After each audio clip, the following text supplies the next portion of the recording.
I'm going to preview Warlord Saga the Storm for you guys. It's a game I used to play a while back. It's a bit different. It's more like a role-playing game where you have your main character being your Warlord, and he's essentially your main character. You play the role of your Warlord.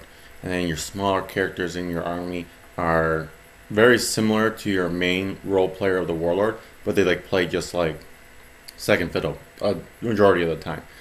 So your Warlord dies, you lose the game. Pretty simple. It uses a rank and file system. Not a lot of games use it. In fact, this might be the only game that uses it, and it uses it quite well.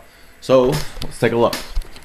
Your first rank here attacks your opponent's first rank. After your first rank is defeated, you can try to attack their second rank, and after that, assuming the Warlord hasn't moved up, you can start to attack their Warlord in their third rank. By no means does this have to happen in that order, but you do have to break through their ranks to kill their guys.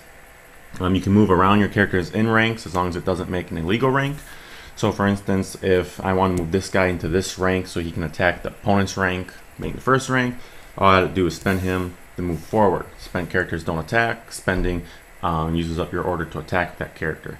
If you're already spent and this has an illegal rank, so let's say there's 4 characters in this rank and it's illegal, I can choose spent character and stun him, move him up to the first rank to make it a legal rank, just like that. Okay, so how do we play? Well, it's pretty simple. It's a combat game. Everything pretty much deals with combat, and if it doesn't deal with combat, then it makes your guys better in combat in some way. So let's look at the coolest guy, being Soren the Hill. He's the leader of this here army. He's got 2 attacks he can perform in 1 turn, so when he attacks, he can choose 2 characters, try to kill him off. His armor class is 16. If you know your D20 rules, this should be really easy to follow along.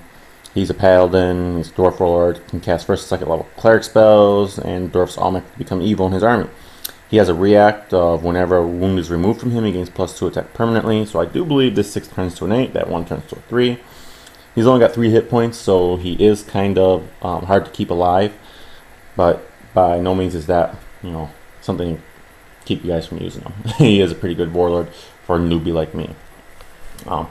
In our second rank, we have Claw. He's got, the double attack there, so he can hit 2 characters when he swings. Armor class is only an 11, but he does have 1 hit point, so he's very easy to die, but that's not the only reason we run Claw. First of all, it acts like having a total of 4 guys in your second rank with that double attack feature. And these guys up here only have 1 attack, and they don't even get a bonus to their attack. They're pretty weak, but they're just there to wait until you can get your second and third rank built up. So after a couple of turns, you play your Battle Bear, which is a friendly Claw alternative. He's got the +5 and 4, AC of 10, and can equip items, but you can ignore your entering rank 3 there as long as you come in next to a Claw. So that does not make an illegal rank, and you got yourself a pretty good battle right there.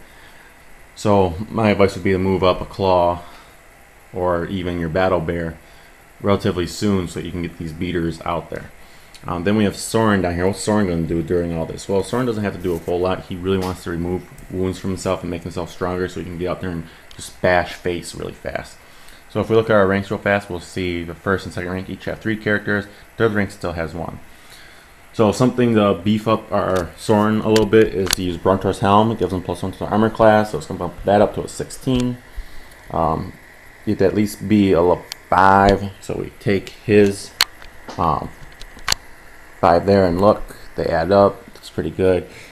Really simple newbie stuff. You can just follow that while you're first learning how to play, and you just kind of equip it on like that, like any other game, and that armor class lines up pretty nice.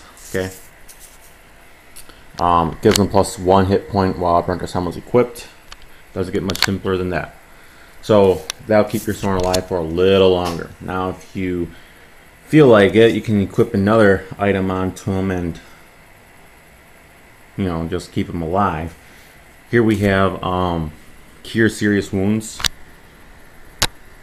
It's a level 2 cleric spell, so he can play it. This cleric targets a character in this rank, remove 1 wound from that character. And as far as I understand the rules, you will be able to remove a wound from Soren. So it's a spend order. You will have to spend your turn curing him on up. It's not a react. However, with his react, you will be able to use it right away. So if you target Soren and remove that wound, he gains that +2 attack right away. So it's a 2-for-1 really. So it gets a little better is what I'm saying. It gets a little better. So that's Cure Serious Wounds, gets discarded after use. Here's a level 2 cleric spell as well. Something to get some early beats going. Animate Skeleton. He is an evil character, so we can use it. Goes into your first rank as a level 1 undead fighter with an attack +5, armor class of 14, and 2 hit points. Pretty nice. It's discarded at end of turn, but everything's got a drawback. So that goes right to your first rank. Doesn't make it an illegal rank, so you're still good. This starts to suck up a little bit of room on your playing field, as you can see. But these are just a little spread out so you guys can see what's going on a little better. Then we're running more things to cure Soren's wounds a little bit, like with medical kit. Gives them medicine +5, so it gives you DC 20 difficulty class, and you'll be able to, if you succeed with it, you can remove a wound from him. But yeah, he'll be able to play. He's in the 3rd rank, so it's 5 plus the rank he's adjacent to, and the one next to that, I believe. So we're looking at he's level 5, and he can equip it once he's in a level 6 or something like that. It's been a while since I played, but I know if you keep him in the 3rd rank, you will be able to do it. I think in the 2nd rank, you'll be able to equip that item as well. Gives him medicine +5, so it's not terrible. You don't have to equip it to Soren. You can always equip it to something like the Battle Bear, but Battle Bear would have to be in rank 3 or 4, I think, in order to equip it. That's just a brief overview of the game, though. It uses items and actions, and what the game really does is wants you to beat face with like multiple attacks, and killing characters is easy. Once you get past that armor class, you deal a point of damage, and depending on how many hit points they have, they'll be wiped out pretty fast. So claws die pretty easy. Everything on this table dies easy right now, and it's a pretty good game. I mean, if you guys haven't tried it, I recommend it. They're pretty cheap to buy on eBay, and it's a big hit in Europe, I know that. Not too many Americans play it though, because we have things like Magic the Gathering, Yu-Gi-Oh, Deck Masters, Duel Monsters. I mean, we just have a ton of card games to play that Hasbro and Wizards of the Coast produces, and this is produced by, I think, Eldritch Entertainment at the time when I got this. So it's not most known brand, but they are the same people that make Legend of the Five Rings, last I checked. Not all the information in this video is correct. I'm sure a lot of things are technically wrong and technically right yet, but that's the gist of it. I mean, you move your characters up in ranks to target ranks further away, or if you have range strikes, you can use those, so rank 2s can attack ranks 1. It's pretty interesting. There are demo decks on the official website. Go to warlordccg.de, I think, and you can find demo decks and rules to download and print off just to try out. It's a fun game. If you want to take it a step above that, they have 2-player starter decks, and it's pretty simple to follow along. And the artwork has gotten better. The card frames are better now, and I think the rules for it have gotten a lot cleaner as well. And now with the new 4th edition, they don't have random booster packs. So if you buy like a full set of cards 3 times, you'll have every rare once, every uncommon twice, and every common 3 times. Max amount of cards you're allowed on deck is like 3 of any card, not 4 like traditional card games.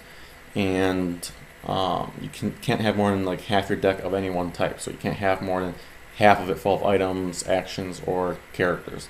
So if you're used to playing combo decks that deal with a lot of items in play, or just everything being a character and attacking with them, then you're not going to be able to do that. No.